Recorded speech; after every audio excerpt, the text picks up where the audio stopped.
अपने ही हाथों रचा स्वयं, तुमसे मिटने का कोई खौफ नहीं। तुम जब जब मुझे आग की भट्टी में झोंकोगे, तब तब कर सोना बनूंगा मैं। आखिर कब तक तुम मुझको रोकोगे, आखिर कब तक तुम मुझको रोकोगे।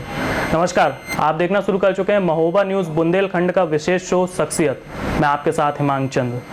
जैसा हम जानते हैं कि हम अपने इस खास शो शख्सियत पर आपकी मुलाकात करवाते हैं कुछ प्रसिद्ध शख्सियातों से। ठीक उसी क्रम में आज हमारे साथ जो शख्सियत मौजूद हैं वो किसी भी तरह के पहचान के मोहताज नहीं। वो शख्सियत भारतेंदु हरिश्चंद्र नेशनल अवार्ड, साथ ही इंदिरा गांधी जैसे तमाम नेशनल अवार्ड से सम्मानित हैं। आपको बता दें, ये शख्सियत डॉक्टर मनोज कुमार पटेरिया हैं, जो पूर्व में प्रसार भारती के एडीजी और वर्तमान में national institute of science communication and information research के हेड भी हैं, साथ ही भारत सरकार के सलाहकार। आगे की बातचीत करने से पहले आप हमारी इस खास रिपोर्ट पर नजर डालें। डॉक्टर मनोज कुमार पटेरिया एक ऐसी बावकार शख्सियत, साइंसदान जिन्होंने अपनी काबिलियत और मेहनत से जिंदगी में वो मकाम हासिल किया है जो बहुत कम लोगों को नसीब होता है। आपकी पैदाइश जिला महोबा यूपी के एक गांव पावा में हुई। आपने शुरुआती तालीम बुंदेलखंड यूनिवर्सिटी झांसी से हासिल की और फिर आपने बॉटनी में पीएचडी किया।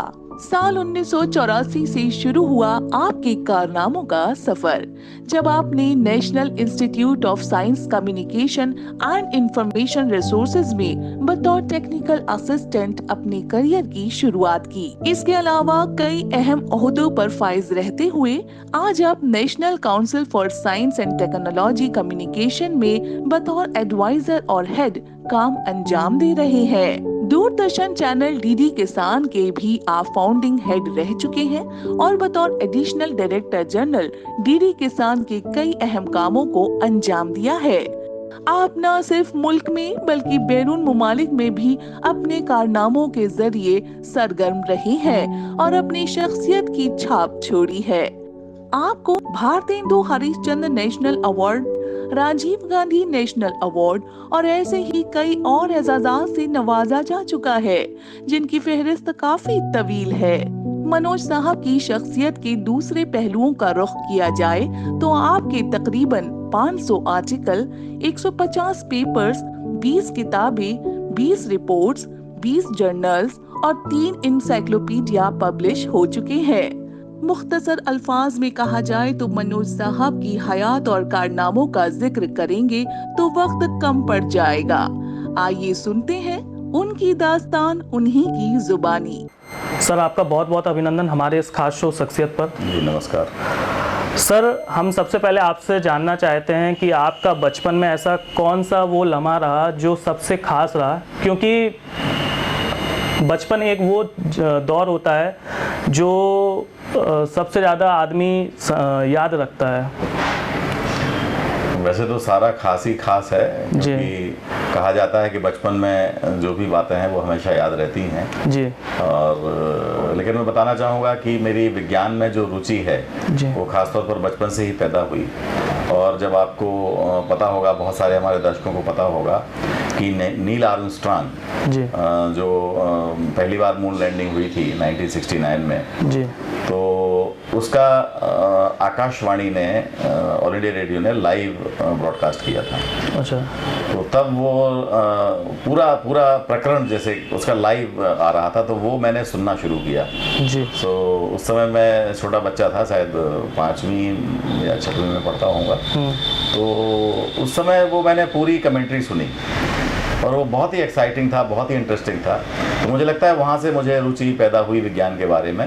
और उसके बाद बीबीसी का एक प्रोग्राम आता था ज्ञान विज्ञान जी, तो ज्ञान विज्ञान में ज़रूर सुनता था आकाशवाणी का, उसमें रेडियो में आता था जी। और इस तरह से मुझे लगता था कि ये जो नए नए आविष्कार होते हैं, नए नए विकास होते हैं, तो ये कौन लोग करते हैं। तो फिर धीरे धीरे मेरे मन में भी नए नए विचार आए और मैंने इस तरह से कोशिश करी कि कुछ अनुसंधान किया जाए, कुछ नए आविष्कार किए जाएं। तो वहाँ से ये सारी प्रक्रिया शुरू हुई। सर, आप बुंदेलखंड के महोबा से जैसे बहुत छोटे गांव से ताल्लुकात रखते थे, तो आपने उस समय आज से 25, 30, 40 साल पहले किस तरीके से शिक्षा का अभाव तो था ही और आज भी है, तो किस तरीके की परेशानियों का सामना करा शिक्षा के क्षेत्र में को लेकर के? इसमें मेरा मानना थोड़ा अलग है जी। और कोई अभाव की बात मैं नहीं मानता हूँ। और मेरा एक और मानना है कि फिजिक्स वही है जो यहाँ पर है, वही अमेरिका में है, वही दूसरे जो भी डेवलप्ड कंट्रीज़ हैं वही फिजिक्स वहाँ पढ़ाई जाती है, वही केमिस्ट्री वहाँ पढ़ाई जाती है जो यहाँ पढ़ाई जाती है। जी। जो हमारा टीचर जो जानता है वो भी जानते हैं, बस एक माहौल का फ़र्क है और थोड़ी क्या है कि जो सुविधाएं हैं उसका फ़र्क है। जो ज्ञान है, जो नॉलेज है, जो विज्ञान है वो वही है, वो सेम है, तो कहीं से भी प्राप्त किया जा सकता है। तो इसको देखते हुए मैंने पाया कि अगर आप छोटे जगह से भी शिक्षा प्राप्त कर सकते हैं तो करी जा सकती है और उसके माध्यम से भी आगे बढ़ा जा सकता है, क्योंकि शिक्षा सारी बराबर है। क्योंकि वही सिद्धांत न्यूटन के वहाँ पढ़ाए जाएंगे, वही यहाँ पढ़ाए जाएंगे। बिल्कुल। तो ये आपके ऊपर है कि आप उसको कितना इस्तेमाल करते हैं, कितना आगे बढ़ाते हैं, कितना परिमार्जित करते हैं। तो ये मैं और भी सभी को कहना चाहूँगा, हमारे दर्शकों को, कि किसी भी बात में अपने आप को कम नहीं समझना चाहिए। बल्कि डॉक्टर्स के बारे में कई बार मेरा मानना ये है कि जो डॉक्टरी हमारे यहाँ के डॉक्टर ने पढ़ी है, जिसने MBBS किया है, वही डॉक्टरी वहाँ के जो डॉक्टर है उसने पढ़ी हुई है। तो उसके डॉक्टर जितना ट्रस्ट हम उस डॉक्टर पे करते हैं, उससे उतना ही ट्रस्ट हमें अपने इस डॉक्टर पे भी करना चाहिए। तो जो स्थानीय जो रिसोर्सेज हैं वो मुझे लगता है बहुत महत्वपूर्ण है और उनको हम कमतर नहीं आंक सकते। सर, अभी आपने बताया कि जिस तरीके से यहाँ महोबा में शिक्षा का स्तर है उसी तरीके से बाहर भी है, तो सर बुंदेलखंड की आप ऑलरेडी पानी और पलायन से बखूबी आपको पता है, तो इस क्षेत्र को लेकर के आप किस तरीके से सोचते हैं एज अ साइंटिस्ट कि किस तरीके से इसको इम्प्रूव करना चाहिए? सर देखिए, मैं इसी क्रम में बताना चाहूँगा कि जैसे मैंने देखा कि यहाँ से लेकर के और हार्वर्ड जो USA की बड़ी फेमस यूनिवर्सिटी है, वहाँ भी मुझे कुछ समय गुजारने का मौका मिला। तो मैंने ये पाया कि कई बार जो हमारे पाठ्यक्रम हैं, हालांकि मैं ऐसा क्लेम नहीं कर सकता, कई मामलों में जो हमारे पाठ्यक्रम हैं वो ज़्यादा बेहतर हैं जी। और हमारे बच्चे पूरी दुनिया भर में ये चर्चा है कि वो एक्सेल कर रहे हैं। अभी ये माना जाता है कि नासा वगैरह जैसी संस्थाओं में करीब 30% से ज़्यादा भारतीय हैं और अभी जो नया US एडमिनिस्ट्रेशन आया है उसमें भी बहुत सारे भारतीयों को लिया गया है। तो जो भारतीय हैं वो उनसे कई बार आगे प्रूव हो रहे हैं। तो ये एक बहुत ही महत्वपूर्ण बात है। दूसरी जो आपने चर्चा की उसके बारे में बताना चाहूँगा कि हमारे देश में ही ऐसी तकनीकें मौजूद हैं और ऐसी प्रक्रियाएं मौजूद हैं, बस उसके संचार की आवश्यकता है। मुझे नहीं लगता कि बुंदेलखंड में जो समस्या है वो समस्या कहीं और नहीं है। राजस्थान के बारे में हम सब जानते हैं, बिल्कुल, और दूसरे प्रदेशों के बारे में हम सब जानते हैं, तमिलनाडु के बारे में जानते हैं, और बहुत सारे ऐसे प्रखंड हैं जहाँ बिल्कुल पानी की समस्या का पानी है ही नहीं है जी। तो मैं बताना चाहूँगा, हम लोगों ने कुछ कार्यक्रम करे विज्ञान को लेकर के पूरे देश भर में। करीब हमने 500-600 कार्यक्रम 500-600 जिलों में करे, करीब 600 प्लस जिले हैं देश में। तो लगभग हम देश के कोने कोने में पहुंचे उन कार्यक्रमों के माध्यम से, सभी प्रदेशों में, सभी केंद्र शासित प्रदेशों में, और करीब 500-600 जिलों में, 550-600 जिलों में हमने कार्यक्रम करे। तो उसमें हमने पाया कि जो आपका राजस्थान है, राजस्थान में आपने देखा होगा उसको टाका बोलते हैं, माने टैंक है पानी का, और कई बार अंडरग्राउंड टैंक्स होते हैं। इवन मैंने जैसलमेर वगैरह के क्षेत्र देखे जो बिल्कुल वहाँ से मरुस्थल शुरू हो जाता है और जो बालू के टीले हैं वो शुरू हो जाते हैं आगे चल करके, सम एक स्थान है। तो जैसलमेर में भी ये व्यवस्था की गई है कि लोगों को साल भर पानी मिले, तो छोटे छोटे टैंक्स बनाए गए हैं, हर घर का अपना एक टैंक है, और उन घरों में वो बारिश का पानी या जो भी स्रोत हैं उसमें वो इकट्ठा करते हैं और इकट्ठा करके उसको इस्तेमाल करते हैं। हिमाचल में आप देखिए, अगर आपने राष्ट्रपति निवास देखा हो शिमला में जी, आपको पता होगा कि ब्रिटिश पीरियड में समर कैपिटल शिमला होता था, वैसे कलकत्ता होती थी जी, फिर दिल्ली आ गई थी जी। तो जो वो राष्ट्रपति निवास है उसमें खुद का अपना एक जो उसका गार्डन है, गार्डन के नीचे पूरा का पूरा टैंक है जी। और चाहे बरसात का पानी हो, चाहे बर्फ पिघलने से बनने वाला पानी हो, वो सारा चैनलाइज करके पाइप्स के माध्यम से उसको उसमें स्टोर किया जाता है और उसको पूरे साल भर इस्तेमाल किया जाता है। और वहाँ पर स्थानीय स्तर पर भी इस प्रक्रिया को खात्रियाँ बोलते हैं और खात्रियाँ नाम से अंडरग्राउंड टैंक्स लगभग गाँव में आपको मिलेंगे, क्योंकि वहाँ भी पीने के पानी की समस्या होती है। और आपको पता होगा कि शिमला जैसी जगह में कई बार एक एक बाल्टी पानी लोगों को गर्मियों में लेने के लिए बहुत सारी मशक्कत करनी पड़ती है। तो मैं ये कहना चाहूँगा कि जो भी इस तरह की प्रक्रियाएं हैं उनके संचार की आवश्यकता है। जो टेक्नोलॉजी जैसे CSIR का आपने नाम लिया, दैट इज उसका नाम है council for scientific and industrial research. उसकी करीब 38 प्रयोगशालाएं हैं पूरे देश में, जहाँ मैं पहले उसकी एक प्रयोगशाला मैं उसको देखता था, उसका निदेशक रहा हूँ। और अभी जो काम मैं देख रहा हूँ वो science and engineering research council जो department of science and technology का है और उसमें सलाहकार की भूमिका में।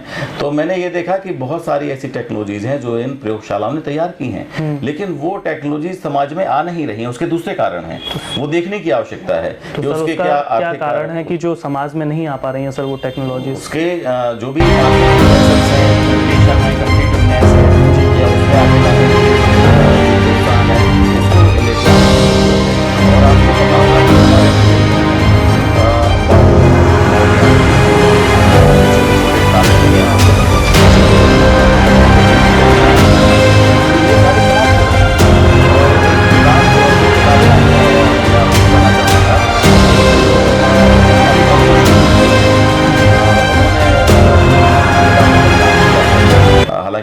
इस दुनिया में नहीं है। एक उनकी किताब है राजस्थान की रजत बूंदें। अच्छा। राजस्थान की रजत बूंदों में उन्होंने यही कहा है कि कितनी बावड़ियां, कितने तालाब थे जो अब खत्म हो गए हैं और उसको पुनर्जीवित करने की आवश्यकता है। इसी तरह से आज भी खड़े हैं तालाब, उसमें बुंदेलखंड के तालाब में वो खुद यहाँ आए, महोबा का विजिट किया उन्होंने। अच्छा। और मैंने खुद उनको कई मामलों में थोड़ा मैंने उसके साथ सहयोग किया जी। और चरखारी, महोबा और जो आसपास के इतने जो ऐतिहासिक जगह हैं, जो ऐतिहासिक और खासतौर पर पानी से संबंधित जो हैं, उसका उन्होंने पूरा सर्वेक्षण किया और उन्होंने ये बताया कि कितने हजार ये ताल तलैया समाप्त हो चुके हैं जिनको रिजुविनेट करने की ज़रूरत है। और जो हमारी कृषि मंत्रालय का जो कार्यक्रम है और उसने ये नए तालाब और इस तरह से सिंचाई के लिए नई ऐसी व्यवस्थाएं, जल संसाधन मंत्रालय हैं, उन्होंने इसको करने का पूरा बीड़ा उठाया हुआ है। और मुझे लगता है बुंदेलखंड में अगर इसको पुनर्जीवित कर सकें अगर हम तालाबों को, तो वो एक बहुत बड़ा काम होगा। क्योंकि देखिए पानी का सवाल तो पानी से ही बुझेगा, पानी तो चाहिए, बगैर पानी के कुछ नहीं हो सकता। तो पानी के 2-3 तरीके हैं। एक तो जो पानी है, बरसात का पानी, उसको बचाना है, वो बह के ना जा पाए। खेत का पानी खेत में रहे, गांव का पानी गांव में रहे, शहर का पानी शहर में रहे। वो आगे बह करके नदी नालों में जा करके आगे फिर समुद्र में चला जाता है, पानी व्यर्थ हो जाता है। तो वो पानी रहे, एक तो उसको बचाना है। दूसरा, जो पानी जमीन में सूखा जाए वो व्यवस्था करनी, ग्राउंड लेवल वाटर लेवल बढ़ सके, उससे वाटर लेवल बढ़ेगा। उसके लिए तालाब हमारे बहुत उसके लिए ये करते हैं और उससे पूरी सिंचाई की व्यवस्था हो सकती है। इसके अलावा और सी बहुत सारी नई नई तकनीक हैं और पानी की जो परंपरागत जो व्यवस्थाएं हैं उनको पुनर्जीवित करने की बहुत आवश्यकता है। सर मैं सबसे आखिरी सवाल आपसे ये पूछना चाहता हूँ कि आपने बड़ी ही परेशानियों से इतना बड़ा पद पाया है। आप आज भारत सरकार के सलाहकार भी हैं और बतौर हेड भी काम कर रहे हैं national institute of science and communication research में। तो सर आप उन बच्चों को क्या संदेश देना चाहते हैं जो पैसों के अभाव से अपने करियर को संजो नहीं पा रहे हैं? ये बहुत ही एक महत्वपूर्ण बिंदु है जो आपने पूछा और मुझे बहुत खुशी है कि मुझे बताने की इसमें मौका आपने दिया। जी सर। मैं यही कहना चाहूँगा कि देखिए, जैसे मैंने शिक्षा का शुरू में कहा कि उसका कोई, मेरे विचार से, मेरे अपने निजी विचार हो सकते हैं, इसमें विरोधाभास भी हो सकते हैं, लेकिन मेरे विचार से कहीं की भी शिक्षा कोई कम नहीं है। बिल्कुल। और मैंने बहुत सारे, केवल मैं ही नहीं, बहुत सारे महत्वपूर्ण पदों पर लोगों को देखा है जो गांव देहात से शिक्षा लेकर के आए हैं और उन्होंने काफ़ी आगे योगदान किए, वो कर पाए हैं। तो अपने आप को कम नहीं आंकना चाहिए, मैं पहले ही बोल चुका हूँ। दूसरा ये कि शिक्षा बहुत ज़रूरी है। शिक्षा कई सारे जो समस्याएं हैं उनका ताला खोलती है, उनके समाधान लेकर के आती है और हमारे पास यही एक पूंजी है कि हम शिक्षा के माध्यम से उसको कर सकते हैं। जैसे मैं आपको बताऊं, कहा जाता है कि फूलों और समृद्धि से भरी इस वसुंधरा का इस्तेमाल 2-3 तरह के लोग कर सकते हैं। उसमें सबसे पहला तरीका है ज्ञानी जी। तो ज्ञान बहुत ज़रूरी है। दूसरा है जिसके पास धन संपत्ति हो, वो कर सकता है। और तीसरा, या वो किसी ऐसे व्यक्तियों के आसपास अपना स्थान बना सके तो वो कर सकता है। तो ज्ञान सहज है, ज्ञान सर्वोपरि है। और मैं बताना चाहूँगा, एक उदाहरण देकर के बताना चाहूँगा आपको। आपने इससे भी और जिसको बीमारू स्टेट कहा जाता है कई बार, बिहार जैसे स्टेट्स को, और मैंने देखा कि एक कंपटीशन में मैं एक जज के तौर पे था, तो मैंने पाया कि 80% से ज़्यादा लोग, राष्ट्रीय वो कंपटीशन था, उस कंपटीशन में 80% से ज़्यादा लोग बिहार से सिलेक्ट होकर के आए थे जी। तो मुझे बड़ा आश्चर्य हुआ। मैंने बल्कि पूछा कि भाई ये क्या बात है बिहार में? बोले साहब हमारा मैथमेटिक्स बहुत अच्छा है और आर्यभट्ट हमारे यहाँ के हैं और ये सारी चीज़ें ये हैं, और हमारे पास कोई और विकल्प ही नहीं है सिवाय इसके कड़ी मेहनत करके हम पढ़ाई करें और कंपटीशंस में आगे आएँ जी। तो अगर बिहार ये कर सकता है तो बुंदेलखंडी क्यों नहीं। ये थे हमारे साथ डॉक्टर मनोज कुमार पटेरिया, जिन्होंने बताया कि किसी भी तरीके से हमें खुद को कम नहीं आंकना चाहिए, क्योंकि बुंदेलखंड भी किसी भी तरीके से कम नहीं है। यहाँ भी शिक्षा का स्तर वही है जो बाहर है शिक्षा का स्तर। फिलहाल आज के हमारे शो शख्सियत पर इतना ही। अब हमारी और आपकी मुलाकात फिर होगी जब हम आपको और भी इसी तरीके की शख्सियतों से रूबरू कराएंगे। तब तक के लिए आप स्वस्थ रहें, सुरक्षित रहें, और भी खबरों के लिए आप जुड़े रहें महोबा न्यूज़ बुंदेलखंड के साथ। धन्यवाद। नमस्कार।